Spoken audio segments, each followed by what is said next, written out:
Hello সবাইকে, তোমরা তো টাইটেল দেখে বুঝেই গেছো যে এটা আমার লিটল প্রিন্সেসের বার্থডে ব্লগ ছিল। তো এখানে যাওয়ার পরে আমরা প্রত্যেকটা মানুষ ভেন্যুটা ঘুরতেছিলাম, কারণ ভেন্যুটা অনেক সুন্দর ছিল। তারপরে আমরা ওকে দোল দিলাম, আমি আর মেজদি মিলে।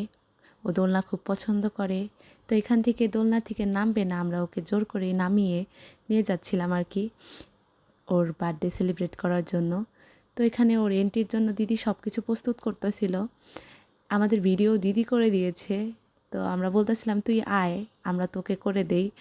তো আর আসে নাই, আমরা ওকে নিয়ে গেলাম। নিয়ে যাওয়ার পরে এইখানে যাওয়ার পরে ওকে রেডি করা হইতেছিল যাতে ছবি টবি তোলা যায়, কিন্তু ও হচ্ছে ছবি তুলবে না, ও কেক কাটবে। কিন্তু সবাই চাচ্ছিল যে ওর সাথে অনেক ছবি তুলবে, ও বিরক্ত হয়ে যাইতেছিল। পরে দিদি ওকে বলল যে তোমাকে একটু কেক খাইয়ে দেই, তোমার সাথে একটু ছবি তুলে তারপরে কেকটা কাট করবো আমরা। ও রাজি হয়েছে। পরে যে আমরা সবাই মিলে ছবি টবি তোলার পর ছবি টবি তোলা শেষ করে যখন আর কি কেক কাটবে, তখন আর কি সবাই জিজ্ঞাসা করতেছিল যে আমার সাথে কেক কাটো, আমার সাথে কেক কাটো। ও কারোর সাথেই কেক কাটতেছিল না। ও পরে বলল যে আমি বড় মার সাথে কেক কাটবো। তখন আমরা সবাই আর কি অনেক মজা নিতেছিলাম। তারপরে এখানে হচ্ছে দাদা ভুলে গেছে যে ঝাড়বাতিটা হচ্ছে কেক কাটার আগে দেয়, দাদা ভাবছে পরে দেয়, এই কারণে দিদির কাছে আর কি একটু বকা খাইছে। তারপরে এইখানে হচ্ছে আমরা সবাই মিলে দাদার সাথে মজা নিতে শুরু করলাম আর কি, যে যার মতো করে দাদার লেগ ফুল করতেছিলাম, খেলে ঝাড়ি কেমন লাগলো এই সেই। পরে সৃজা কেক কাটার পর একটা জিনিস মাথায় আসছে যে আমরা কেউ কেকের ছবি নেই নাই, এই নিয়ে আবার মজা শুরু হয়ে গেল যে আমরা কি করলাম আয়শা, কোনো ছবি নাই, ক্লিপ নাই, জাস্ট আয়শা যে যার লেগ ফুল করতেছিলাম এই। আসলে একটা প্রোগ্রামে অনেক প্ল্যান করা থাকলেও না, পরবর্তীতে অনেক কিছু হয় না, যে পারিপার্শ্বিক অনেক ঘটনার কারণে তো আমাদের ছবি টবি সেদিন তেমন একটা তোলা হয় নাই। বাট অনেক বেশি মজা হয়েছে সেই দিন।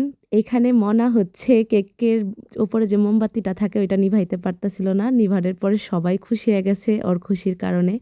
কারণ ও এই টাইমে যতটা এনজয় করবে আমাদের কারোই মনে হয় না যে বড় হইলে হয়তো বা এই টাইপের এনজয় তখন করবে। তারপরে এখানে ওকে সবাই জিজ্ঞাসা করতেছিল তোমাকে কে কেক খাইয়ে দেবে, কে কেক খাইয়ে দেবে, তুমি বলো সে খাইয়ে দেবে। ও কারো কথায় রাজি হইল না।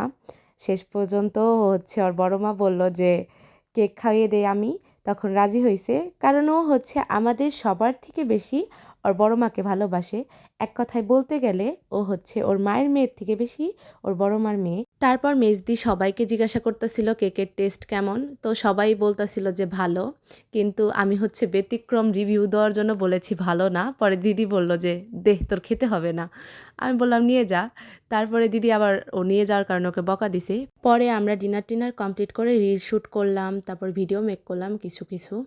তারপরে এইখান থেকে ঘোরাঘুরি শেষ করে বাসার উদ্দেশ্যে রওনা দিলাম। সেই দিন আমাদের বাসায় যাইতে যাইতে প্রায় 12:30টার মতো বেজে গেছিল। আর ভিডিও ভালো লাগলে আমার পেজে গিয়ে লাইক কমেন্ট সাবস্ক্রাইব করবে। আজকের মতো সবাইকে টাটা, কথা হবে অন্য ভিডিওতে।